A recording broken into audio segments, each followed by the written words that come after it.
Hi fans எல்லாருக்கும் வணக்கம். நான் நீங்கள் வந்து கல்கி 289 ஏரிய மூவி ரிவ்யூ கொடுக்க போகிறேன். இந்த மூவி வந்து டேரக்ட் பண்ணது நாகஸ்வின். வீடியோ கொடுக்க போகலாம் ஃபேன்ஸ். So director நாகஸ்வின். அப்புறமா இந்த படத்தோட மியூசிக் அது சந்தோஷ் நாயன்.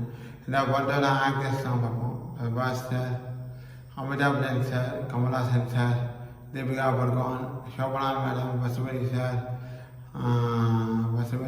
சுஹாஸ் சட்டர்ஜி, பிரம்மானந்தம் சார், திஷா பட்டானி, அப்புறமா கீர்த்தி சுரேஷ் புத்தி வாய்ஸ் போட்டிருக்காங்க. அப்புறமா விஜய் தேவகோடா சார்,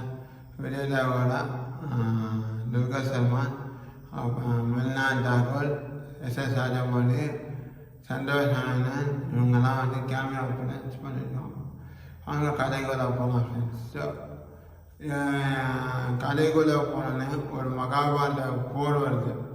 அதில் வந்து அமிதாப் பச்சன்னா அஸ்வதாமாவாக நடிக்கிறார். ஓகே, அவரோட சீனா ஃபர்ஸ்ட் வந்தோடனே வந்து வீரர்கள்லாம் இறந்து போயிடுவாங்க போரில். அப்போ வந்து கிருஷ்ண பகவான் வந்து சொல்லுவார், இது அதர்மம் என்னமோ ஆரம்பிச்சிச்சு என்னமோ சொல்லுவார். அப்புறமா கிருஷ்ண பகவான் வந்து அமிதாப் பச்சனுக்கு என்னமோ மாறி வச்சு, அப்புறமா நதியில் என்னமோ மாறி வச்சு, அப்புறமா மில்னா தாகூர் வந்து அவர் கணவருக்காக காத்துன்னு இருப்பாங்க. போருக்கு போன கணவன் என்ன ஆச்சுன்னு. ஸோ அப்புறம் அந்த சீன் முடிஞ்சோடனே கல்கின்னு டைட்டில் போடுவாங்க. அப்புறமா பார்த்தீங்கன்னா இதில் வந்து சம்பாலா ஒரு குரூப்பு, சுப்ரீம் ஒரு குரூப். சம்பாலா வந்து நல்லவங்க, ஆன்மீகம் எல்லாமே இருக்குது. சுப்ரீம் வந்து ஒரு ப்ராஜெக்ட் கேக்காக எல்லா கர்ப்பிணி பெண்களையும் அழிப்பாங்க. அது வந்து ப்ராஜெக்ட் கேக்கோசம் சுப்ரீம்னா கமல்ஹாசன் சார் பண்ணியிருக்காரு. ஓகே, கமல்ஹாசன் சார் சுப்ரீமாக வச்சுருக்கார். அவரோட அடியார்கள் தான் இந்த ப்ராஜெக்ட் கேக்காக எல்லா கர்ப்பிணி பெண்களையும் இது பண்ணி அந்த ஃபயரில் போட்டுடுவாங்க. அந்த ஒரு லிக்விட் ட்ராப் வச்சு அந்த சுப்ரீம் வந்து கண்டுபிடிப்பார். என்ன இது வந்து இந்த பொண்ணோட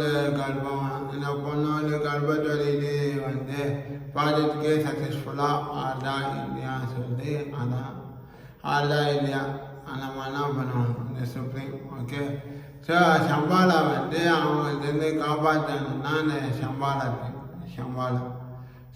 அந்த கர்ப்பிணி பெண்கள்லாம் எப்படி வேறு பார்ப்பாங்க. சம்பாலா ஆளுங்க வந்து சுப்ரீம் கூட போய் காம்ப்ளெக்ஸ்னு ஒரு இடம் இருக்குது. அங்கே போய் பாதி பேர்லாம் உள்ளே போயிட்டு வேறு பார்ப்பாங்க.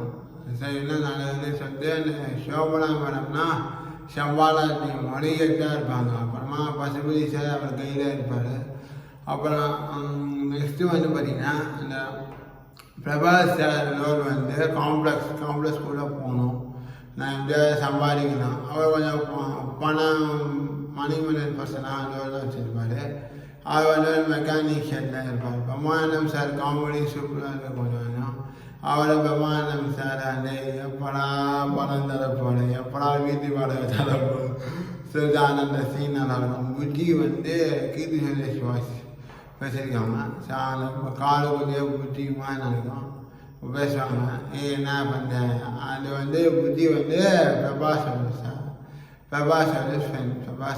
ஃபேன். அந்த புத்தி வாய்ஸ் தான் கீர்த்தி சுரேஷ் பேசியிருக்காங்க. அப்புறமா திஷா பட்டானி வந்து அவங்களும் இந்த காம்ப்ளெக்ஸில் ஒர்க் பண்ணுற மாதிரி காமிச்சிருப்பாங்க. அவங்க என்ன பிரபாஸ் வந்து லவர். ஸோ கதைப்படி பார்த்தீங்கன்னா இந்த சுப்ரீம் ஆளுங்க வந்து ப்ராஜெக்ட் கேட்காக எல்லா கர்ப்பிணி பெண்களும் அழிப்பாங்க. அதோட லிக்விட்னா அந்த சுப்ரீம் டெஸ்ட் பண்ணுவாங்க. இது போட்டால் ப்ராஜெக்ட்கே சக்ஸஸ்ஃபுல் ஆகுமா ஆகாதான். அதில் வந்து தீபிகா படுகோன் வந்து வயது ரொம்ப பெருசாகி அவங்க வந்து அவங்க வந்து இது கண்டுபிடிச்சிட்டு அந்த சுப்ரீமோட ஆளுங்க வந்து இவனை வந்து அந்த இதில் போட்டு அவங்களையும் கொலை பண்ண ட்ரை பண்ணுவாங்க. ஆனால் அந்த நேரத்துலனா திடீர்னு அங்கே உள்ளுக்குள்ளேயே சம்பாலாவோட 6 ஸ்பை வந்து இவனை காப்பாற்றி வெளியே கூட்டிட்டு போயிடுவாங்க, வெளியே அனுப்பிச்சிடுவாங்க. ஸோ எப்படி ஃபர்ஸ்ட் ஹாஃபில் எப்படி வந்து தீபிகா படுவான் மேடம் அங்கேருந்து சுப்ரீம் அதுலேருந்து எப்படி வெளியே வராங்க, என்னென்ன நடக்குது, எப்படி ஃபேஸ் பண்ணாங்க தான் ஃபர்ஸ்ட் ஹாஃப். ஓகே, பிரபாஸ் சாரோட அப்பானா இவர துர்கசமான் வந்து அவர் வந்து கொஞ்சம் சூதாட்டம்னா ஆடி பிரபாஸை வந்து சின்ன வயசில் விற்க பார்ப்பார். ஆனால் பிரபாஸ் வந்து சின்ன வயசில் அவள் அப்பாவை காம்ப்ளெக்ஸ் ஆணுங்கள்ட்ட விட்டுட்டான். அந்த மாதிரி சீன்லாம் வரும். அப்புறமா இதில் வந்து அப்புறமா அமிதாப் பச்சன் வந்து அஸ்வதாமா ரோல் பண்ணியிருக்கார். அவர் வந்து செகண்ட் ஹாஃப் ஃபர்ஸ்ட் ஹாஃப்லேயே வருவார். ஃபர்ஸ்ட் ஹாஃப்லேயே வந்து அந்த தீபிகா பிறக்க போகிற குழந்தை வந்து தீபிகா குழந்தைன்னு தெரிஞ்சிருந்து. ஸோ அப்புறமா ஃபர்ஸ்ட் ஹாஃபில் வெளில வந்து பிரபாஸ் வந்து கொஞ்சம் சொல்லுவார், நீ நல்லா உலகத்தை காப்பாற்ற போகிற, நீ ஹீரோ போல சொல்லிட்டு. அப்புறமா இங்கே ஒன்று அங்கே ஒன்று பிரபாஸோடைய சீன், பிரபாஸோட ஆக்ஷன் சீன், அப்புறமா அமிதாப் பச்சன் சாரோட ஆக்ஷன் சீன், தென் தீபிகா படுவாங்க மேடம் அந்த தீலேருந்து வெளில வராங்க. ஸோ அப்புறமா பார்த்தீங்கன்னா இன்டர்வல். ஸோ இதாங்க ஃபர்ஸ்ட் ஹாஃப். செகண்ட் ஹாஃப் பார்த்தீங்கன்னா இந்த சுப்ரீமோட ஆளுங்க வந்து தீபிகா படுவாங்க தேட ஆரம்பிப்பாங்க. தேடமோடு அப்புறமா பார்த்தீங்கன்னா பிரபாஸ்க்கு ஏதோ விஷயம் வருது. இவங்களை கண்டுபிடிச்சி கொடுத்தா இந்த யூனிட்ஸ் கிடைக்குமா காம்ப்ளெக்ஸ்லேருந்து. ஸோ அவங்க பிரபாஸுக்கு தெரியாது என்ன ஆபத்துன்னு. தீபிகா படுகோனை கண்டுபிடிச்சா என்ன ஆகுதுன்னு தெரியாது. ஸோ அது தெரியாமல் இவங்க அந்த தீபிகா படுகோனை பசுபதி சார் வந்து காப்பாற்றிடுவார். ஏன்னா இந்த ஃபர்ஸ்ட் ஹாஃபில் வந்து தீபிகா படுகோனை அந்த ஃபைனல் வெளில வந்தோடனே பசுபதி சார்னா அந்த வேனில் தூக்கி அப்படியே காப்பாற்றினோடனே அதுலேயே ஒரு ஃபைட் வரும். இந்த சுப்ரீமோட ஆளுங்க வந்து அவங்க சுப்ரீமோட இவங்க ஆளுங்க வந்து அவங்கள அழிக்க பார்ப்பாங்க. வேணும் இந்த பொம்பளை இறக்கு சொல்லிட்டு. அப்புறமா பிரபாஸ் ஒரு கட்டத்தில் வந்து அப்புறமா அவருக்கும் அவர் வந்து ஒரு கட்டத்தில் புஜ்ஜியோட வந்து அப்புறமா ஒரு கட்டத்தில் வந்து அமிதாப் பச்சன் சாருக்கும் பிரபாஸ் சாருக்கும் ஃபைட்லாம் நடக்கும். என்ன பண்ணுற ஏன்னா அமிதாப் பச்சன் சாருக்கும் பிரபாஸ்க்கும் ஆகவே ஆகாது. அமிதாப் பச்சன் சார் சின்னப்பார், பிரபாஸ் தான் இவனை தீபிகா படுவான் கரெக்டாக கொண்டு போகிறான் அப்படின்னு சொல்லிட்டு அவளை பார்த்தீங்கன்னா அமிதாப் பச்சன் வந்து பிரபாஸ் அடிச்சுட்டு தீபிகா படுவானா காப்பாற்றுவார். ஏன்னா தீபிகா படுவானா வந்து மகாபாரதத்தில் ஒரு ரோல் பண்ணியிருப்பாங்க அந்த காலத்தில். அஸ்வதாமா வந்து அமிதாப் பச்சன் சார் பண்ணியிருக்காங்க. ஸோ தெய்வீகா குழந்தைய காப்பாற்றிருக்காங்க. அமிதாப் பச்சன் சார் போராடுவார், தீபிகா படுவானா இவன் காப்பாற்றிடுவார். பிரபாஸ் கிட்டேருந்தும் அந்த சுப்ரீமோட ஆளுங்கள் தண்டும். அப்புறமா பார்த்தீங்கன்னா ஃபைனலாக பார்த்தீங்கன்னா கிளைமேக்ஸில் பார்த்தீங்கன்னா அந்த விஷயம் இவங்க வந்து அஸ்வதாமா அமிதாப் பச்சன் சார் தீபிகா படுவான அந்த சம்பாலத்துக்கு வந்துடுவாங்க. பசுபதி சார்லாம் வந்துடுவாங்க. அங்கே வந்து சோபனா மேடம்லாம் இருப்பாங்க. அவங்க நல்லா கவனிச்சுப்பாங்க தீபிகா படுவாங்க. அவங்க குழந்தையும் வயதில் குழந்தையும்.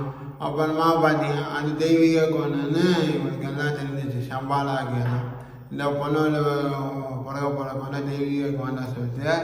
அப்புறமா பார்த்தீங்கன்னா கிளைமேக்ஸில் பார்த்தீங்கன்னா இந்த சுப்ரீமோட ஆளுங்களும் இந்த சம்பாலாவோட ஆளுங்களும் வார் மாதிரி நினச்சாங்க, போர் மாதிரி.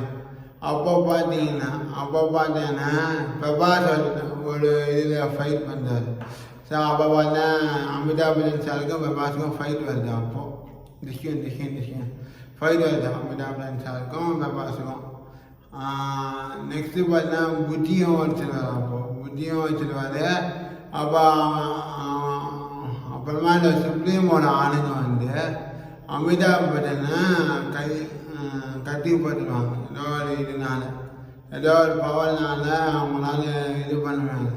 அந்த நேரத்தில் பார்த்தீங்கன்னா தீபிகா படுகோனை எடுத்துன்னு போயிடுவாங்க. அந்த சுப்ரீமோட ஆளுங்க சுபாஷ் சாட்டர்ஜி அவெல்லாம் எடுத்துன்னு போயிடுவார் தீபிகா படுகோனை.